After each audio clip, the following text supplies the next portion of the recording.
ஒடிசா மாநிலத்தில் உள்ள உலக புகழ்பெற்ற பூரி ஜெகநாதர் திருக்கோவில் பூலோகத்தின் வைகுண்டம் என்று போற்றப்படுகிறது.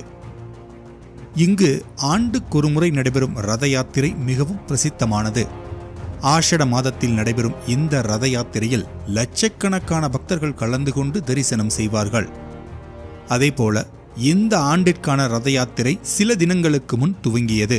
இந்த தேரோட்டத்தில் சுமார் 10 லட்சம் பேர் கலந்து கொண்டனர்.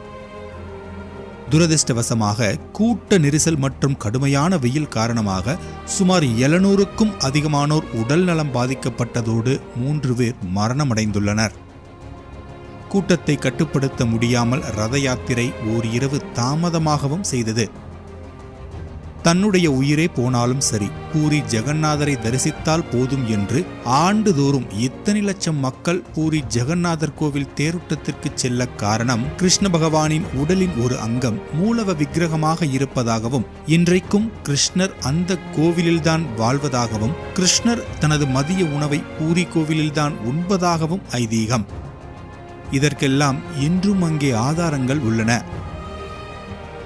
இதனால் ஜெகநாதர் அவரை தரிசிக்க வரும் பக்தர்களின் பாவங்களை போக்கி கர்மங்களை அழித்து முக்தி தருவதாக ஐதீகம். குறிப்பாக ஆண்டுதோறும் நடக்கும் ரத யாத்திரையில் பங்கேற்றால் மேலும் பலன்கள் அதிகம் என்று கூறப்படுகிறது. அக்கோவிலில் 3 மூலவ விக்கிரகங்கள் உள்ளன. ஆனால் அவை முழுமையடையாத விக்கிரகங்களாக அமைக்கப்பட்டுள்ளன. பொதுவாக நாம் வழிபடும் விக்கிரகம் சேதமடைந்தால் உடனே அதை ஆற்றிலோ கடலிலோ போட்டு விடுவோம். ஆனால் இங்கே அது முற்றிலும் எதிர்மறையாக அமைந்துள்ளதுதான் இந்த கோவிலின் தன்மையை தனித்து காட்டுகிறது.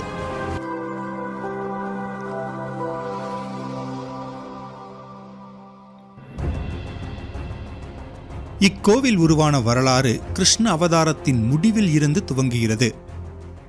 வனத்தில் கோரை புட்களுக்கு நடுவே படுத்திருந்த கிருஷ்ண பகவானின் பாதங்களை மானின் காதுகள் என்று நினைத்த ஜரா என்ற வேடுவன் அதனை நோக்கி அம்பு எய்ய அதோடு கிருஷ்ண பகவானின் ஸ்தூல அவதாரம் முற்றுப்பெறுகிறது என்கின்றன புராணங்கள். ஆனால் அதன் பின் பல ரகசியங்கள் நிகழ்ந்துள்ளன. கிருஷ்ணர் மீது அம்பெய்த ஜரா அதன் பின் மிகுந்த மன உளைச்சலுக்கு உள்ளாகி இதற்கு பிராயச்சித்தம் செய்யும் விதமாக கிருஷ்ணருடைய உடலின் ஒரு பகுதியை சிலாரூபமாக்கி தன்னுடைய வம்சாவளியினர் வழிபடுவதற்காக யாருக்கும் தெரியாமல் அந்த வனத்தில் மறைத்து வைத்து அவர்களின் குழுவினர் மட்டும் பூஜித்து வந்தனர். அந்த சிலாரூபத்திற்கு நீலமாதவர் என்று பெயர்.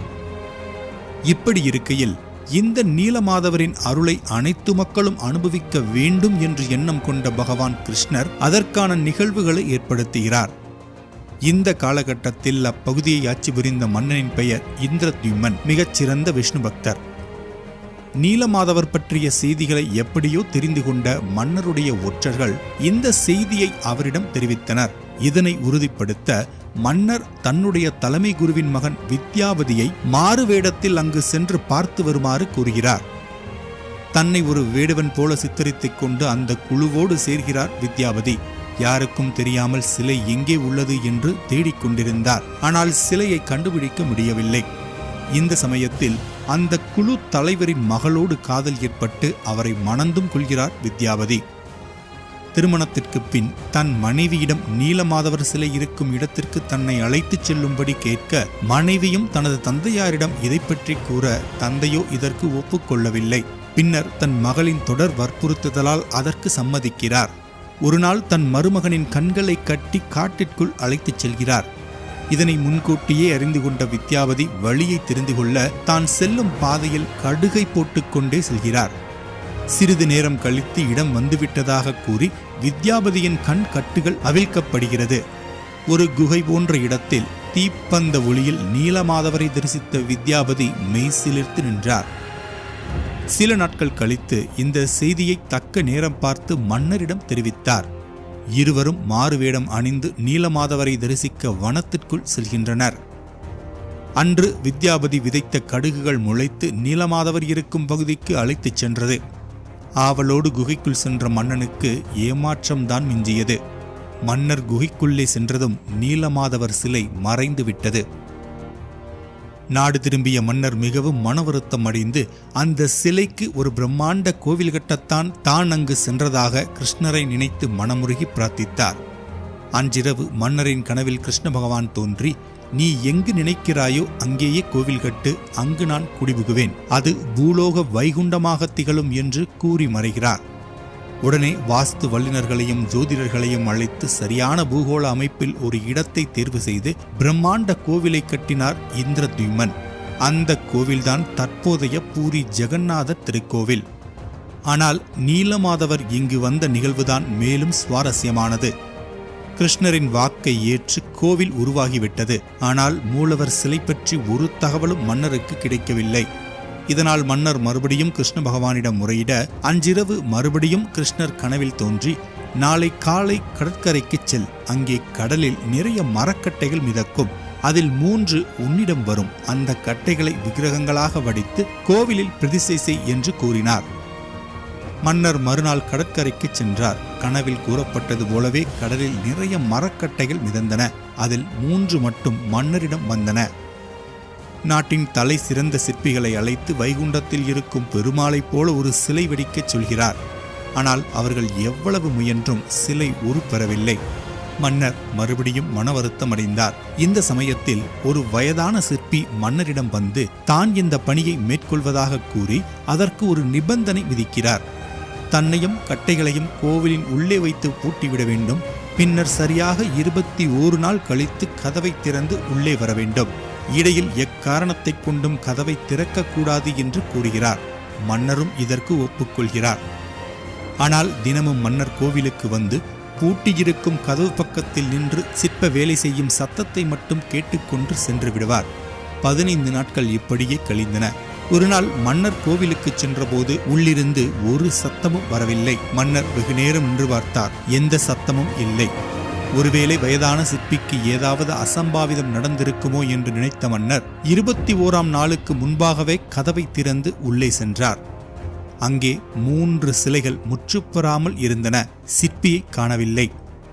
அப்போதுதான் மன்னருக்கு சிற்பி வடிவில் வந்தது யார் என்று புரிந்தது. தன்னுடைய தவறுக்காக கிருஷ்ண பகவானிடம் மன்னிப்பும் கேட்டார்.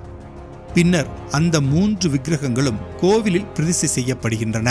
அதுவே இன்று நாம் தரிசிக்கும் ஜெகநாதர், பாலபத்ரேயர் மற்றும் சுபத்ரையாகும்.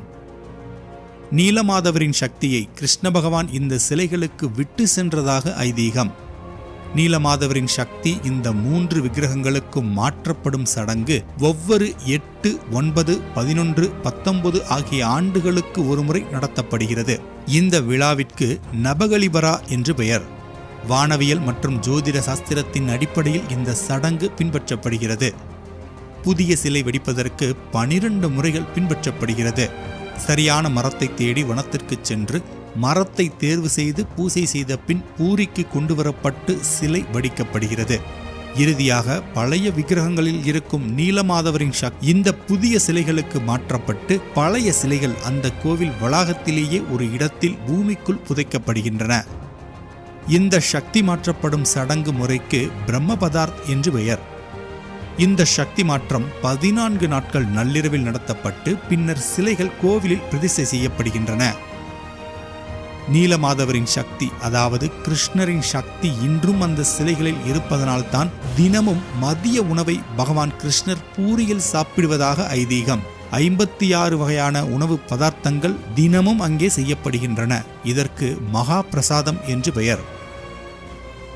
ஒவ்வொரு ஆண்டும் ஆஷட மாதத்தில் ஜெகநாதர் ரத யாத்திரை 9 நாட்கள் விழாவாக அனுஷ்டிக்கப்படுகிறது. இதில் ஜெகநாதர், பாலபத்ரேயர் மற்றும் சுபத்திரை ஆகிய 3 தெய்வங்களும் தங்களது உறவினர் வீடான கண்டீசா கோவிலுக்கு செல்லும் மரபுதான் இந்த தேரோட்ட நிகழ்வு. மிக புனிதத்துவமான இந்த தேரோட்டத்தில் கலந்து கொள்பவர்களின் பாவங்கள் அனைத்தும் விலகும், கர்மங்கள் அனைத்தும் கரையும், முக்தி கிடைக்கும் என்பது ஐதீகம். இதனால்தான் வருடந்தோறும் லட்சக்கணக்கான பக்தர்கள் பூரிக்கு வந்து ரத யாத்திரையில் கலந்து கொள்கின்றனர். நன்றி.